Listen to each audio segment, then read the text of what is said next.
for our official break, and the next school is Duncanville High School. Come on up, Duncanville.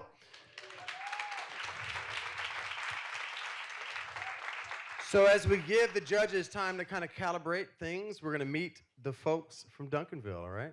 So say your name, be really loud and clear, and here they are. My name is Anai Bernard, and I'm a sophomore. My name is Keandra. I am a junior. My name's Logan. I'm a sophomore. My name's Jasmine, and I'm a senior. My name is Jermaine, and I'm a senior. My name is Robin, and I'm a junior. My name is Kiana, and I'm a sophomore. So you all ready for your presentation this morning? Feeling good? We have not asked, where's your presentation site? Where's your table that you're presenting? Is it in this area? Is it in the hallway, or is it in the back? It's okay. MacArthur, where's your place that you're presenting? In the hallway here? Let's see, we had our writers over there. Writers from Skyline. Skyline, where's your presentation space? Is it here in the back? Okay, so every other group will ask you when you come on up, okay? We ready, judges? All right, who's leading the talk? Here we go. Good morning. We are the Panthers Impact from Duncanville High School. A little over 9 weeks ago, we were all in this room together, and we were presented with many challenges. All of them were great, but we decided to choose with Ms. Gloria Lopez's challenge, which was to strengthen the role of the community and parents in the college process.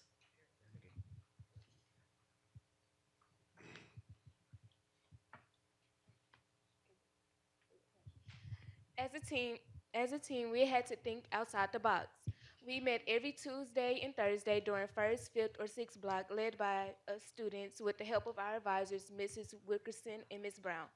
Our agenda was set around our theme, which was to build a strong relationship between parents, students, and the community throughout the college process. And boom, we created Panthers Impact, an organization where our focus is to create a culture that encourages students, parents, and the community to achieve success in the college process. Our goals and execution. One of our goals was to increase FAFSA completion by 50%, and we overachieved it by increasing it by 69%. We did that by distributing information about FAFSA to every senior and letting them know how it can benefit them. Another one of our goals was to host at least 3 events that would that would incorporate students, parents, and the community. One of the events was we spoke at the Black History program. Also, another one was we went to Concord Church and we met with Pastor Carter. And then we went to Walmart and Boston Market to give out information to the community. Other things we did was we hosted a panel for the students to let them know like questions about the college process and just like how we felt, how we decide where we want to go to college, and the data. We had technical difficulties at first, so there was more freshman surveys, but then we had to do it all over again. So it was only 79 surveys, and we were proud that 100% knew what the TSI was, and they all completed it. And the sad part was only 9.3% knew what FAFSA was and how to complete it. But as a result, we went to classrooms to talk to students about FAFSA and the SAT to get them more informed. Also, we did our community survey data. There was only 44 that completed it, and 42% knew what the TSI was, 63 knew what the FAFSA was, and 73 went to college. All right, just to talk a little bit about our post-secondary impact secondary readiness panel. We hosted a panel which consisted of parents. We had top-ranked person in our class of 2019. We had college and military advisors and current college students. Everyone that was selected for the panel, they were selected because they have direct access to help students even pass the panel. So we made sure we got people that would come back in our school and help us as well. It was coordinated by me, and the panel was just absolutely great. Many students came and stopped us in the halls and let us know that they really appreciated it. I mean, the knowledge that we were able to give them, they really enjoyed, and we targeted the sophomore and junior class. So those are the people that were there. As it was stated earlier, our impact, we also went out to local churches and grocery stores to get our survey and feedback. And another thing we want to note is that the community was really open to us, and they were very wanting to know, and they had their children with them. And it made the children more comfortable in the school when they came back to us to be more open to us, because every Wednesday we had a table set up during lunches where students could come by and grab information about TSI testing, FAFSA, and all this. And that's all. Okay, so behind our challenge, we want to recognize Miss Gloria Lopez. She was the one that inspired us. So midway through, we set up a day where we could go out to the Trinity River Mission or whatever, and she really gave us some insight and some more inspiration to keep us going. Okay, thanks. One of our students, she is sick with the flu, but we are so dedicated to this that she actually has her presentation. So if you could click it for us. Okay, but basically she talks about our sustainability for the judges. So basically we are gonna go ahead with the process and make it an official club organization. On May 8th, we will have a recruiting meeting for new members. Also Wednesdays, like we said, we did the tables. We do have a PTSA meeting, which will be April 18th. We are currently in the process of planning our HBCU Day Explosion, which the date will be announced soon. And we also are planning a class of 2020 college readiness. And also we will be speaking at the board meeting in May really soon.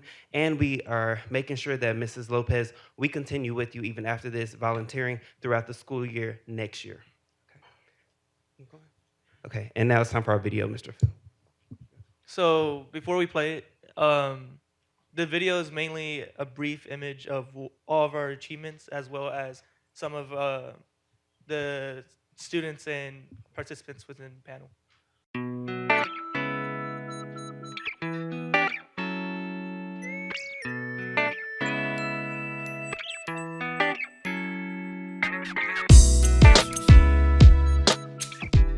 Seth Sykes. I'm a sophomore here at Duncanville High School. They have this program called Panthers Impact, and it's been really helpful. They've been helping me with a lot of information regarding my tests for college and things of that nature. And they've really been a force here in the high school to help us succeed, especially in our high school, which is very much needs something along those, a force to help us succeed. I'm really appreciative for what they've done. I've enjoyed the meetings they've had. I've enjoyed the aid I've received from this program. And I encourage all Duncanville High School students to give it a shot.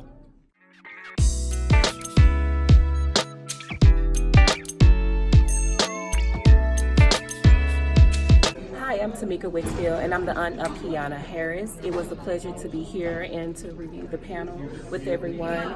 It was very informal. I do believe I even learned a lot from the panel itself, and listening to everyone and being able to retain the information so I am able to regurgitate that for other students.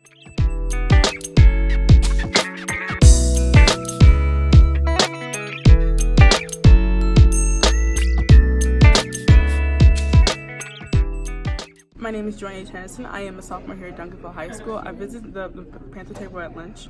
I got a lot of information on the TSI, the SAT, and I came to this panel today, and it was very impactful on how I want to go about going into college.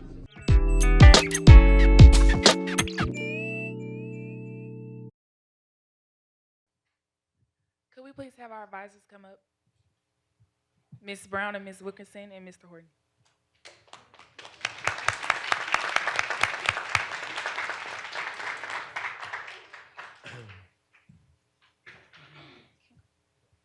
In closing statements, we are so thankful for the opportunity to be a part of a challenge that helps the community in regards to college readiness. We've had great challenges and great opportunities. 9 weeks ago, we were all just strangers to each other, and engaging in the community service projects and campus activities, we grew closer as a family. We prayed together and accomplished every challenge we set out to achieve. We are Duncanville, the city of champions. We are Panthers Impact.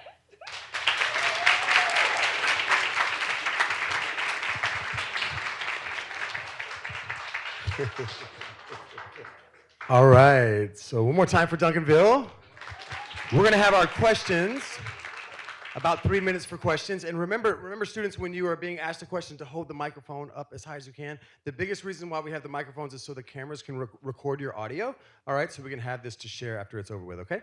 So First of all, allow me to commend you for your focus on FAFSA. As we know, that's sort of a speed bump or a pothole for youngsters going to college. I sort of have two questions. The first one is, as you go forward, have you thought about including TASFA in your program, as it may capture some of your undocumented students? And the second one, to what extent did you run into roadblocks from parents who didn't want to fill out the FAFSA? They didn't want the government to see their information. And how did you overcome that?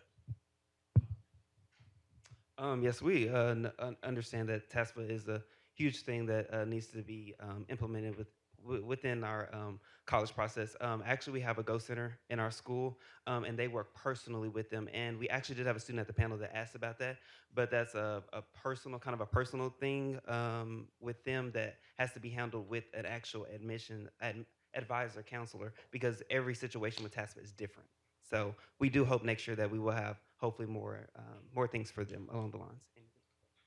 So with the parents, it was kind of difficult, especially at Walmart. So we were doing our surveys. It's like, excuse me, would you like to fill out a survey? It's just quick, 4 questions. And they're like, no, I don't have time for that. Or they'll just walk away. But we just kept pushing. Like at first we were kind of like, man, I wish they would fill out our survey. But then like towards the end, like we just got the hang of it. We're just like, okay, no, it's fine. We understand. And we actually were kind of proud of our results. I just wanted to mention that also after you informed the parents of what exactly the survey was, they took it more easily and they would comply. Awesome. I really loved you guys' presentation.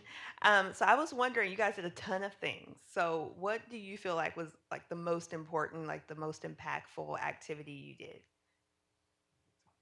I feel like the most impactful thing that we did, I would have to say, was going out into the community. A lot of times we forget that the college process takes parents helping them as well, and that's why we applaud Ms. Gloria, because at the end of the day, it's about the parents and the student. It's just not the student. And many of us are first-generation students, so it takes that parent to give you that push and just necessarily helping you as far as the process goes. Can I say something real quick? So whenever we went to go visit Ms. Gloria, she told us in order to empower a student, you have to empower the parents.